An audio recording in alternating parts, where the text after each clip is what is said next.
Mickey Mouse rose to fame in the era of black and white, and no character was better suited to stand out in that monochromatic era.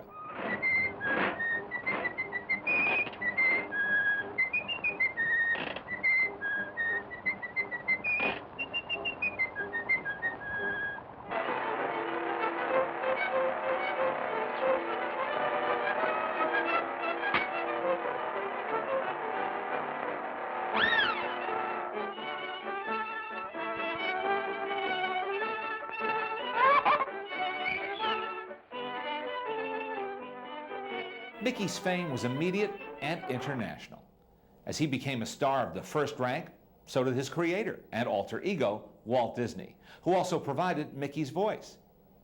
And as Walt began to rub shoulders with Hollywood's elite, so did Mickey.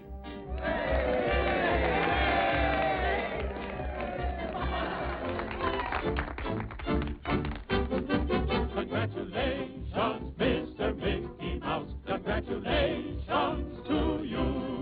Congratulations, your picture show was fine. It's a hit, and we want to shake your hand. Even after the introduction of color to the Silly Symphony series in 1932, Walt reasoned that Mickey didn't need the extra boost. His cartoons were already enormously popular. But by 1935, Walt decided it was time for his #1 star to make his theatrical debut in Technicolor. And he made sure that Mickey's first color film was really something special.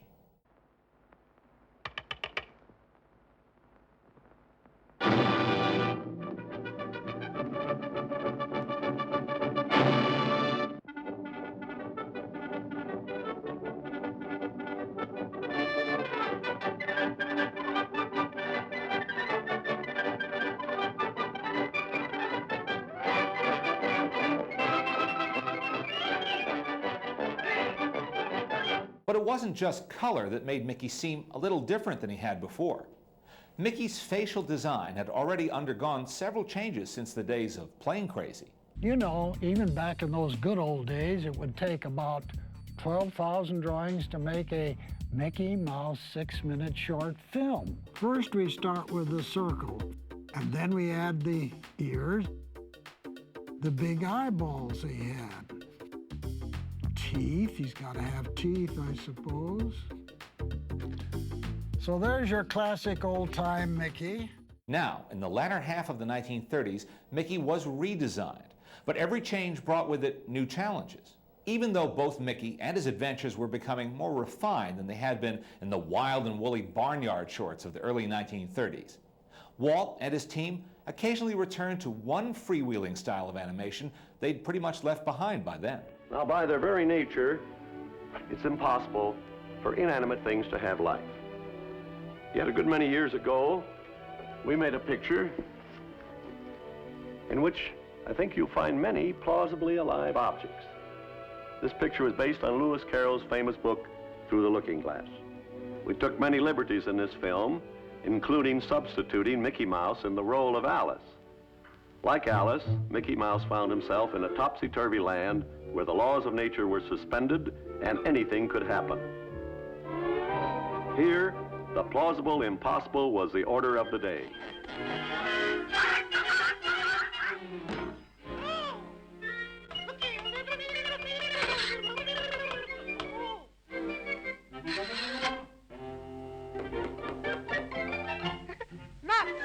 The Disney team was having a harder time coming up with stories for their plucky hero. So, as often as not, Mickey was teamed up with Donald and Goofy in the late 1930s, and they made a most successful trio.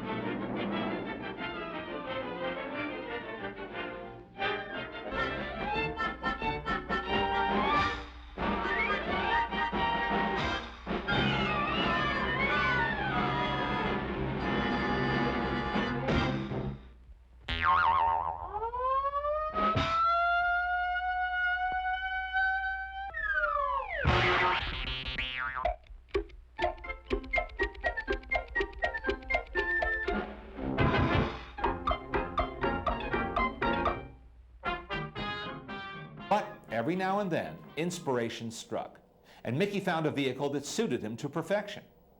The Brave Little Tailor was just such a film. And animator Frank Thomas had a great time with this particular scene. Here is animation acting at its finest. I was all alone. I heard them coming. I looked up, and I was surrounded. Yes?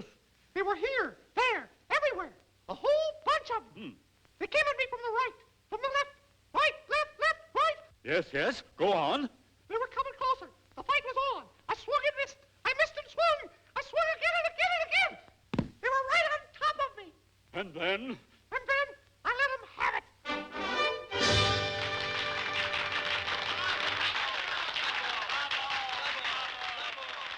The animators also had fun with their leading mouse. When he encountered a rival, they named him Mortimer, the name Walt had first thought of when the idea for Mickey was hatched.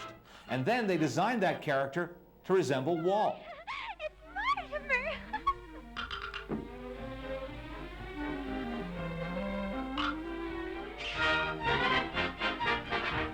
Mickey, I want you to meet Mortimer.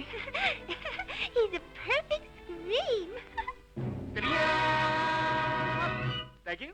Thank you. By the late 1930s, plans were underway to feature Mickey in his most ambitious role yet, the leading part in an adaptation of The Sorcerer's Apprentice. But he didn't have time to get a big head. He still had to carry his weight in an ongoing series of short subject releases. And his star continued to shine as brightly as ever in these beautifully crafted Technicolor cartoons.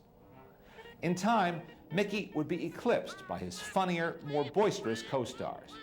But Walt remained loyal to the character who put him on the map. To him, Mickey would always be more than a corporate symbol. He represented the kind of pluck and ambition that Walt not only admired, but adopted in his life and career. Some say Walt and Mickey were one and the same. During the last few years, we've ventured into a lot of different fields, and we've had the opportunity to meet and work with a lot of wonderful people. I only hope that we never lose sight of one thing, that it was all started by a mouse.